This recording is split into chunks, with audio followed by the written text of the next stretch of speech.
आपका यूनिक प्रज्ञान यूट्यूब परिवार में हार्दिक स्वागत है, वंदन है, अभिनंदन है।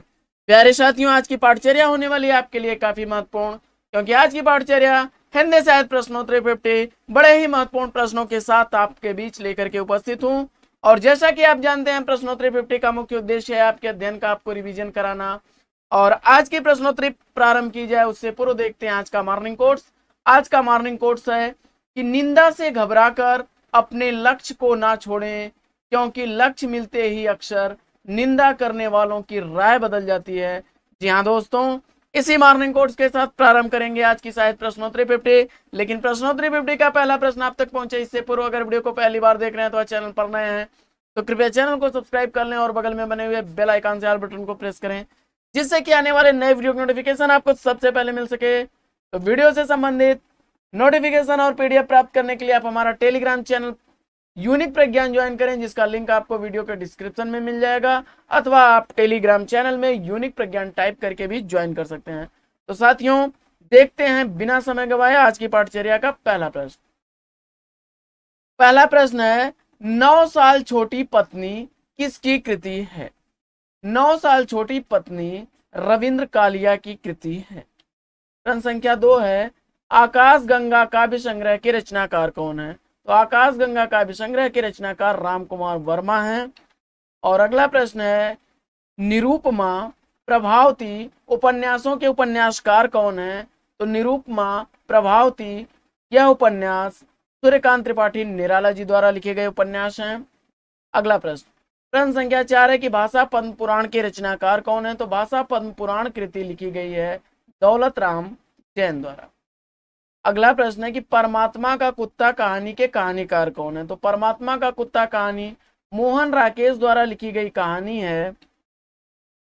प्रश्न संख्या 6 है कि अक्षय वट जिंदा मुहावरे उपन्यास के लेखक कौन है? तो अक्षय वट और जिंदा मुहावरे उपन्यास लिखा गया है नासिरा शर्मा द्वारा। अगला प्रश्न है कि डॉक्टर विजेंद्र स्नातक ने अपने निजी पत्रों का संग्रह किस शीर्षक से प्रकाशित कराया? तो जवाब हो जाएगा अनुभूति के क्षण। अगला प्रश्न है कि रामकृष्ण मिशन की स्थापना किसने की थी? तो रामकृष्ण मिशन की स्थापना स्वामी विवेकानंद ने की थी। 1897 ईस्वी इसका स्थापना वर्ष है। प्रश्न संख्या 9 है कि प्रबंध प्रभाकर मेरे निबंध निबंधों के निबंधकार कौन है? तो प्रबंध प्रभाकर और मेरे निबंध बाबू गुलाब राय द्वारा लिखे गए निबंध हैं। प्रबंध प्रभाकर का 1954 ईस्वी प्रकाशन काल और मेरे निबंध 1955 ईस्वी प्रकाशन काल है।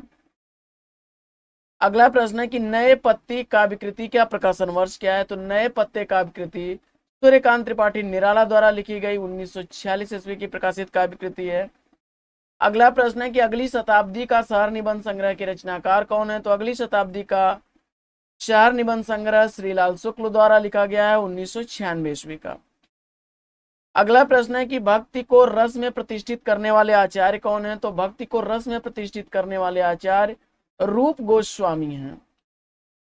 अगला प्रश्न है कि इतिहास साक्षी निबंध के निबंधकार कौन है? तो इतिहास साक्षी निबंध लिखा गया डॉक्टर भगवत शरण उपाध्याय द्वारा 1960 ईस्वी इसका प्रकाशन काल है। अगला प्रश्न है कि नीलांबरा आत्मिका काव्य संग्रह के रचनाकार कौन है? तो जवाब हो जाएगा दोनों ही काव्य संग्रह महादेवी वर्मा द्वारा लिखे गए काव्य संग्रह हैं। प्रश्न संख्या 15 है कि ईश्वर की अध्यक्षता में काव्य के रचनाकार कौन है? ईश्वर की अध्यक्षता में काव्य कृति लिखी गई है लीलाधर जगुड़ी द्वारा। प्रश्न संख्या 16 है कि ज्यादा अपनी कम पराई किस विधा की रचना है? तो ज्यादा अपनी कम पराई यह डायरी विधा की रचना है, उपेंद्रनाथ हस्क द्वारा लिखी गई है 1959 ईस्वी का प्रकाशन काल है। अगला प्रश्न है कि सत्यकाम महाकाव्य के रचनाकार कौन है? तो सत्यकाम महाकाव्य लिखा गया है सुमित्रा नंदन पंत द्वारा 1975 ईस्वी इसका रचना काल है। अगला प्रश्न है तुलसी दर्शन मीमांसा तुलसी काव्य मीमांसा, यानी तुलसी दर्शन मीमांसा और तुलसी काव्य मीमांसा दोनों कृतियों के लेखक कौन है? तो जवाब हो जाएगा डॉक्टर उदय भानु सिंह। अगला प्रश्न है कि हिंदी साहित्य के 80 वर्ष आलोचना ग्रंथ के लेखक कौन है? हिंदी साहित्य के 80 वर्ष आलोचना ग्रंथ लिखने वाले हैं शिवदान सिंह चौहान 1954 ईस्वी का प्रकाशन काल है। अगला प्रश्न है कि देव निरंजन मंगलदेव कृष्ण शरण प्रसाद के किस नाटक के पात्र हैं? तो देव निरंजन मंगलदेव कृष्ण शरण जयशंकर प्रसाद के कंकाल नाटक के पात्र हैं और 1929 ईस्वी का प्रकाशन काल। अगला प्रश्न है कि राखी की लाज किसका नाटक है? तो राखी की लाज नाटक के नाटककार वृंदावन लाल वर्मा है। अगला प्रश्न है कि प्राचीन हिंदी पत्र संग्रह के संकलनकर्ता कौन है? तो जवाब हो जाएगा प्राचीन हिंदी पत्र संग्रह डॉक्टर धीरेन्द्र वर्मा और लक्ष्मी सागर वर्षणे द्वारा संकलित पत्र संग्रह है। प्रश्न संख्या 23 है कि मृणाल जैनेन्द्र के किस उपन्यास का पात्र है? तो मृणाल जैनेन्द्र द्वारा लिखे गए त्यागपत्र उपन्यास का पात्र है 1937 ईस्वी का प्रकाशन काल। अगला प्रश्न है कि पहल पत्रिका का प्रकाशन कब आरंभ हुआ? तो पहल पत्रिका का प्रकाशन 1960 ईस्वी में प्रारंभ हुआ और ज्ञान रंजन इसके संपादक थे। यह एक त्रैमासिक पत्र था जो कि जयपुर से प्रकाशित होता था। अगला प्रश्न है कि प्रसाद की किस रचना को हिंदी का मेघदूत कहा जाता है? तो प्रसाद द्वारा लिखे गए आंसू को हिंदी का मेघदूत कहा जाता है 1933 ईस्वी, क्षमा करें, 133 छंदों का यह ग्रंथ है, विरह स्मृति काव्य है। अगला प्रश्न है कि रत्नाकर कृत गंगावतरण किस छंद में लिखा गया है? तो रत्नाकर द्वारा लिखा गया गंगावतरण रोला छंद में लिखा गया है। अगला प्रश्न है कि हिंदी साहित्य के इतिहास लेखन का सर्वप्रथम प्रयास किसने किया था? तो हिंदी साहित्य के इतिहास लेखन का सर्वप्रथम प्रयास करने वाले गारता दत्त आशी हैं।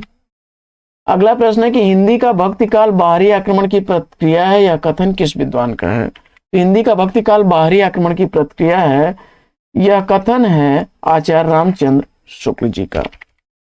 अगला प्रश्न है कि महादेवी वर्मा का प्रथम काव्य संकलन कौन सा है? तो महादेवी वर्मा जी का प्रथम काव्य संकलन निहार है, 1930 ईस्वी का प्रकाशन वर्ष है। अगला प्रश्न है कि वायरस और विश्ववंश व्यंग नाटक के लेखक कौन है? तो वायरस और विश्ववंश व्यंग नाटक राजेश जैन द्वारा लिखा गया नाटक है। वायरस 1994 ईस्वी का, विश्ववंश 1999 ईस्वी का प्रकाशित नाटक है। अगला प्रश्न है कि जूही की कली कविता को किस संपादक ने अपने पत्र में बिना प्रकाशित किए वापस कर दिया था? तो जवाब हो जाएगा महावीर प्रसाद द्विवेदी जी ने सरस्वती पत्रिका में। हिंदी का सर्वप्रथम व्याकरण लिखने वाले विद्वान कौन है? तो हिंदी का सर्वप्रथम व्याकरण लिखने वाले विद्वान जोशुआ केटलर हैं। अगला प्रश्न है कि मेरे हमदम मेरे दोस्त किसका संस्मरण है? तो मेरे हमदम मेरे दोस्त संस्मरण कमलेश्वर द्वारा लिखा गया संस्मरण है, 1995 ईस्वी का प्रकाशन वर्ष है। प्रेत बोलते हैं उपन्यास को 1960 ईस्वी में किस अन्य नाम से प्रकाशित कराया गया? तो जवाब हो जाएगा सारा आकाश नाम से राजेंद्र यादव द्वारा लिखा गया यह उपन्यास है। बिहारी बिहार नामक ग्रंथ के रचयिता कौन है? तो बिहारी बिहार नामक ग्रंथ पंडित अंबिका दत्त व्यास द्वारा लिखा गया है। अगला प्रश्न है कि मेरी तिब्बत यात्रा वृतांत के लेखक कौन है? तो मेरी तिब्बत यात्रा वृतांत राहुल सांकृत्यायन द्वारा लिखी गई 1937 ईस्वी की प्रकाशित रचना है।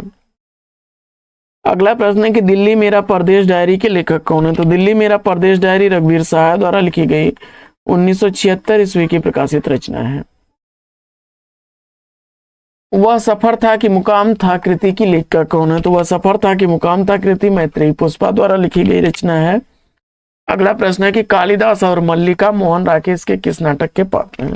कालिदास और मल्लिका मोहन राकेश द्वारा लिखे गए आषाढ़ का एक दिन नाटक के पात्र हैं। तीसरा नेत्र किसका उपन्यास है? तीसरा नेत्र उपन्यास के उपन्यासकार आनंद प्रकाश जैन है, 1957 ईस्वी का रचनाकार है।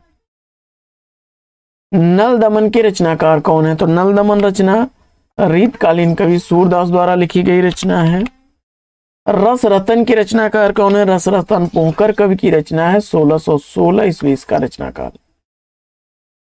आधुनिक युग का सूरदास किस कवि को कहा जाता है? तो आधुनिक युग का सूरदास अयोध्या सिंह उपाध्याय हरिऔध को कहा जाता है। 1865 से 1948 तक इनका जीवन काल रहा।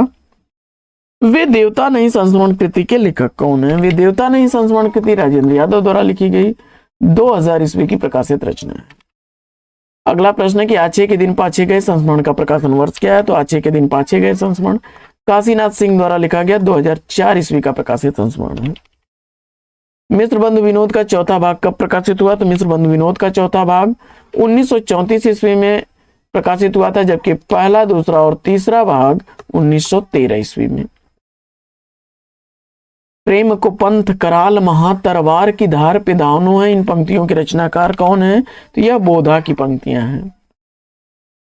अगला प्रश्न है कि नंगा तलाई गांव संस्मरण के लेखक कौन है? तो नंगा तलाई गांव संस्मरण विश्वनाथ त्रिपाठी द्वारा लिखा गया 2006 ईस्वी का प्रकाशित संस्मरण है। अगला प्रश्न है कि आचार्य शुक्ल के अनुसार छायावाद के प्रवर्तक कौन है? तो आचार्य शुक्ल के अनुसार छायावाद के प्रवर्तक मुकुटधर पांडे हैं। 1895 ईस्वी से 1984 ईस्वी का प्रकाशन वर्ष है। अगला प्रश्न है कि रेती के फूल निबंध के निबंधकार कौन है? तो रेती के फूल निबंध रामधारी सिंह दिनकर द्वारा लिखा गया 1954 ईस्वी का प्रकाशित निबंध है। तो साथियों, आज की यह पाठचर्या आपको कैसी लगी कमेंट्स करके जरूर बताइएगा। आज की इस पाठचर्या में लेते हैं यहीं पर विराम। फिर मिलेंगे आपसे अगले वीडियो में एक नए प्रकरण, एक नए टॉपिक, एक नए अंदाज में। तब तक के लिए लेंगे आपसे विदा। आपका जीवन मंगलमय हो। बेस्ट विशेष बेस्ट ऑफ लक। जय हिंद साथियों।